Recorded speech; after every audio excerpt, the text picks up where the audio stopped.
Hi, nerds. I got a lot of comics I want to show you. So if you like looking at old school Marvel Bronze Age comics, you're in a place. So these are all the comics that I've gotten recently um, that I need to process. Process sounds very mechanical. Like, what I mean is I put them in a bag and board and put them in cover price. So I need to get these comics into there. And I'm getting so many comics that I used to just do this Saturday. And now I do it Saturdays and Wednesdays. And so on Saturdays is kind of a little bit more of a grab bag, and on Wednesdays I do runs, or I try to. And so today I want to do a full run of She-Hulk. Since the She-Hulk show is coming out soon, I want to show you all the She-Hulk comics. So let's take a look.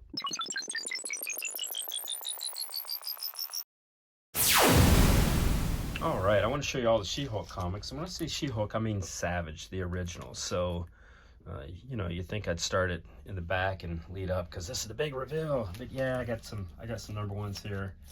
I got some number twos here. I have 2.75 runs of She-Hulk. I'm missing a few comics to complete my third full run. This was the very first She-Hulk, written by Stan Lee. So they wanted to make sure that they got the IP rights for She-Hulk because they were afraid, frankly, that DC would recognize the popularity of the Hulk and they would do a She-Hulk. So they wanted to beat him to the punch. So Stan Lee, this was one of the very last comics that he wrote. This was 1979. And then he went on to become the publisher and didn't do writing as much. So this is one of the very last things he did. He did this issue, promptly handed it off, but this was a Stan Lee comic. So this is Jennifer Walters, a lawyer, and she would transform into the She-Hulk. The origin story was she was in Jennifer Walters was in a car accident, and guess who could save her? Her cousin, Bruce Banner. And so Bruce gave her a blood transfusion to save her life, but that blood transfusion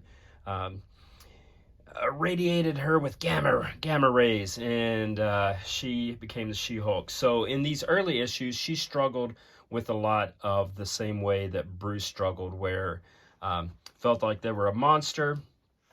She really was unsure about when to transform, when she'd get, you won't like me when I'm angry. But then, as you can see, just beautiful artwork. That first one is an iconic. This second one is just fun. Again, there she is stopping a bus. Notice Jennifer Walters was on issue 1. It was just a She-Hulk on 2 and 3 and 4. And so these early issues, kind of classic stuff for the 70s. She was trying to make her own way. She struggled in dating. She struggled with getting attention at work as a female lawyer. There was a kind of a bully lawyer, kind of a blowhard guy that would take all the credit. She had a couple love interests. And then, as happened a lot during this time period, they would start to do team-ups. And so this is the Marvel way, right? They would, you had all these characters and they lived in the same world together, and it was the world outside our window. So that was what was great about it. So here's an Iron Man. She came across an Iron Man, of course, thought she was a menace. She's just a monster doing property damage.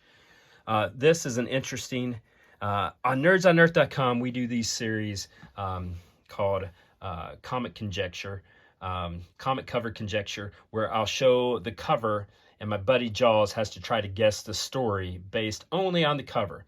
And he guessed some bonkers stuff, and it wasn't bonkers enough. This was She-Hulk number 7, and if you wouldn't guess Swamp, there was a Man-Thing mixed in to this that you'll see later on here in number 8. They went to the Everglades. It was Jennifer Walters met this guy, and she was like, maybe I want to date him. I'm going to go help him with this mystery as a lawyer. And then before you know it, she's the She-Hulk and meeting the Man-Thing. Now, you can see here what I talked about, kind of the struggle between She-Hulk and Jennifer Walters. Like, the She-Hulk is taking over, showed on this cover. This is a fun cover. despite the fact that this was the worst trade dress era of Marvel Comics ever. I just hated this silly banner across the front. And again, as a Silver Age guy, those old Kirby, Maurice Severin, Ramita covers, and then it's like, a shopping spree. And so I hated this era of trade dress in Marvel. So this is number 10. And as I see this, I don't have number 11. And I promise you I do have number 11. But I don't have it in my stack. So if you know where my number 11 is, tell me in the comments. All right, so here's the Man-Wolf. And again, these, they would meet other characters. And then, of course, She-Hulk, Jennifer Walters, would go to space and meet Hellcat. And what would you know? I read that one. I couldn't recall at all what happened. Number 16. Number 17, she battles the man-elephant because of course she does. Number 18, in the grip of the grappler. That will be no problem for She-Hulk. Here it is, the Savage She-Hulk in Double Trouble. Oh gosh, where's my number 20? This is number 21. It goes 1921. I can't find my 20. I promise you I have a 20 somewhere. There is 22. Here is 23. 24. And all good things come to an end. This was the final issue of the Savage She-Hulk, her series that began in 1979, ran to 1981. And again, this horrible trade dress of Marvel just kind of wrecks what is, I think, just a great cover. The double-sized grand finale. You see She-Hulk. By this time, you don't see a whole lot of Jennifer Walters on covers. But then later, when she would find her own title again, it would be the Sensational She-Hulk, and it would have an entirely different tone. All this like macabre, man-thing stuff would be gone away, and it would have more of a breaking the fourth wall sort of vibe to it that we've come to know the character as today. But this was her original series, 25 issues. In the late 70s, Marvel Bronze Age, just good stuff.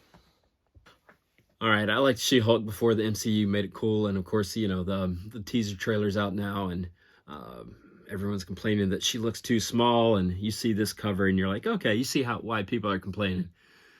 When she was first introduced, she was the She-Hulk, and it had a different tone than what the show's going to be. This was not comedic in nature at all in terms of the comic. It was a little bit more leaned into that horror vibe that Marvel had during the 70s, kind of that genre take that they had. And it wasn't until the Sensational She-Hulk where she kind of started to develop the persona that we kind of know her today, and it seems like it's going to be expressed in the MCU. So on Saturdays, I have a little bit more of a mixed bag. Typically, Wednesdays, I do stuff like this, which is a run of comics. Typically, if you want to follow along, just hit subscribe and jump through all those hoops that Google has you jump through, and I'll show you some more comic books. All right, you take care, nerds. Bye.